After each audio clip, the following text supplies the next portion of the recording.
Hello, I'm Steve Allen from York Archaeology's Conservation Department. I'm the Archaeological Wood Technologist, and this is my colleague Scarlett Crowe from Conservation. So today we're going to be starting work on the Cut Hill coffin from Dartmoor, and this is the piece of wood which is in this plastic tray behind us here. It was recovered approximately 12 months ago during excavation works on Dartmoor by Dr. Lee Bray, who's the National Park's archaeologist, and it's come up here for us to do the initial cleaning, the emptying, opening and the conservation stabilisation work on the object, ready so it can go back to Dartmoor for dry storage.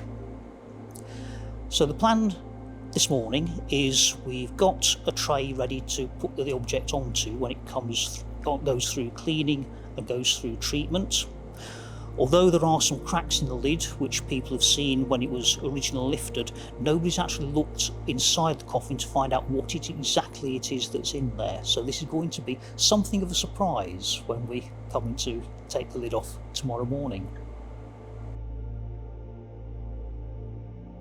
Right, well, we've successfully moved the coffin from its tray that it came up to us in Chippenham in onto this little sort of wooden tray which will act as its support ready when it goes through the cleaning process and when it goes through the conservation stabilisation all the way through the freeze drying process at the end. Now we're kitted up at the moment because we're having to wear face masks, mob caps and overalls and gloves.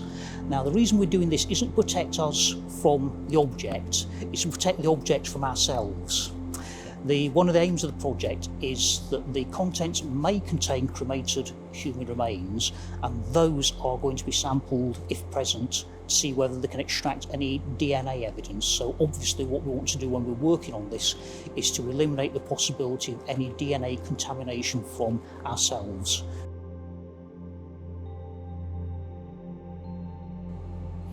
So just very, very gently taking off these deposits with lollipop sticks so we don't risk damaging the wood surface.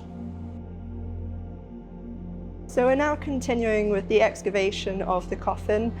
We've now put it onto the table and we've removed the block lifting material. This involved a layer of plaster and tin foil. From here, we're now preparing it for tomorrow, where we will do the micro-excavation.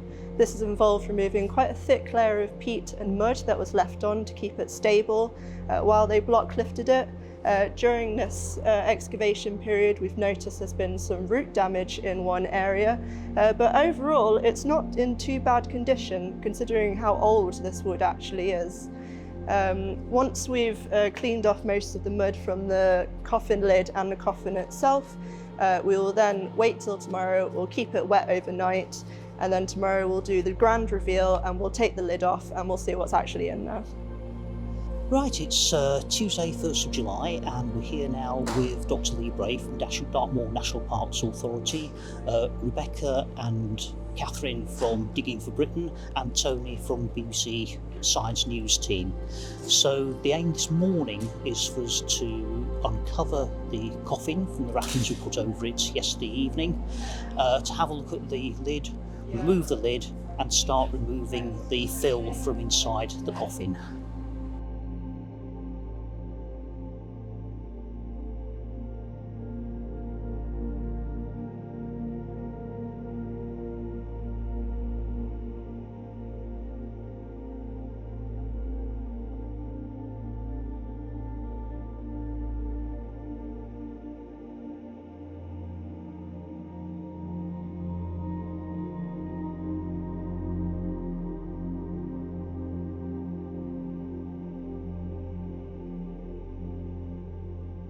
Right, it's the end of the afternoon on Tuesday 1st of July and we've now finished excavating the fill from the log coffin.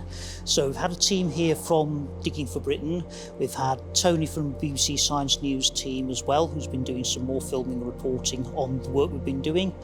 Everything's gone really fantastically well. So we've got the fill removed, we've now got just about to put the thing up ready for bed, so we're going to cover it over in the capillary matting and plastic just to keep it damped down, safe over the course of the overnight. and ready for tomorrow morning. And tomorrow we'll have the dendrochronologist Kathy Tyers and an external wood specialist, this time Mike Bamforth, coming to have a look at it, see whether there's any recording or work that they can do with it, and we'll take it from there. So Lee's going to have a look at the samples and decide. He's got the wonderful job of deciding who gets to look at the samples first in terms of what the priorities are in terms of getting information out of them. So yeah, it's gone really well today, and we're pretty pleased with the outcome. An awful lot of things could have gone wrong but didn't, so that's a bonus.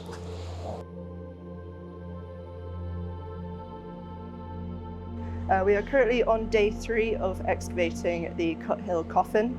Yesterday we completed the micro-excavation with Digging for Britain and BBC News, so you may have seen all the camera work that we had going on there.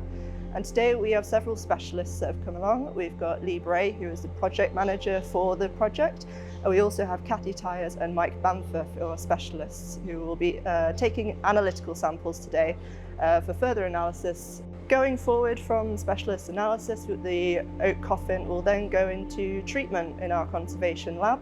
So first of all, we'll put it through a chelation agent. This will draw out any salts that may have penetrated into the coffin. Usually this will be iron, so we get a good sort of iron brew colour coming out in that solution. We'll then go on to PEG treatment, which is polyethylene glycol. It is a water-soluble wax. This will penetrate the cells of the wood, preventing them from collapsing once we try and bring it to dry storage.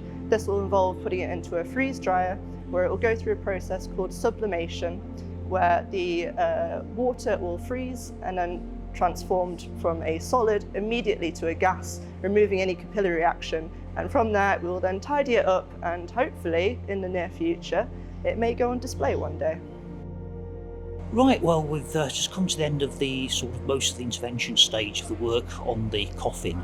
So what we're going to do now is we've had Kathy Tyers here looking at the potential for dendrochronological radiocarbon dating of the piece. We've got Mike Bamforth here to finish off the woodworking technology recording, which will be done in the next couple of hours, and then we'll get the object packaged up, and some decisions need to be made now about the sampling which is going to take place for the object. So what we're going to do is we'll keep everybody updated via York Archaeology's social media channels, so please tune in to have a look at what we're doing and for any of the latest news from the project.